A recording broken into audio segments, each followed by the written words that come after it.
Well, the number of dead and missing in the World Trade Center remains above 5,000.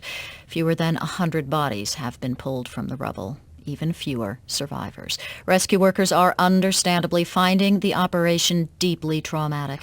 The BBC's Jerry Timmins spoke to some of them.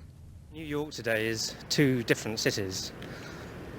Further to the north from where I'm standing, the north of Manhattan is pretty much getting back to a semblance of normality. The traffic's back on the streets, the shops are open again.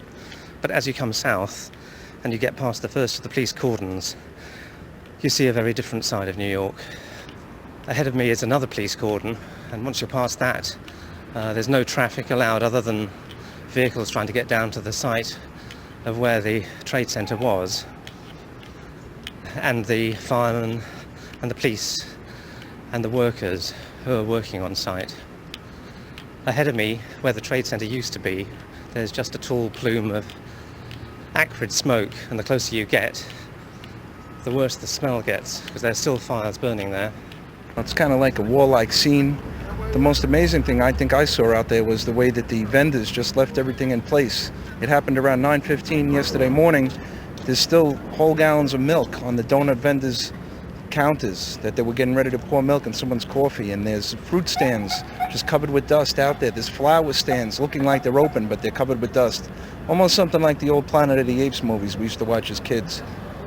The streets here are lined with burnt-out cars. There's a police car that's half crushed to my left, and next to them there's a New York Police Department van destroyed. And further down the street, cars that have been crushed by falling rubble. All the tyres are burnt out, burnt underneath the car as the building's disintegrated. And just round the corner, fire truck 211 with its windows blown out, covered in dust. There's hardly anything left. You just see one day just these big, beautiful buildings that seem stronger than ever, and all of a sudden they're just not there, or just skeletons of the remains. That's all there's left, and that's the most devastating, besides the fact of seeing human life just destroyed in seconds. Thank God for teeth. Well, I'm a dentist, and there are dentists on call there on staff also, who are, that's what we're mostly looking at, the remains, the dental charts, if we have any ante-mortem records, and we're comparing them to what we have post-mortem, unfortunately.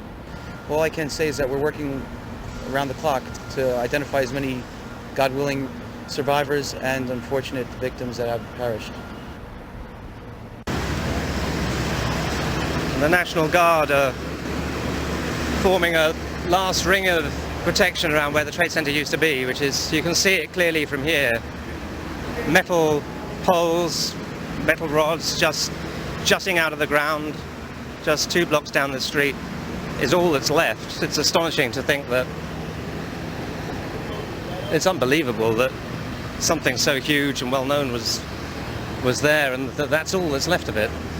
What's up there is, it's like hell. It's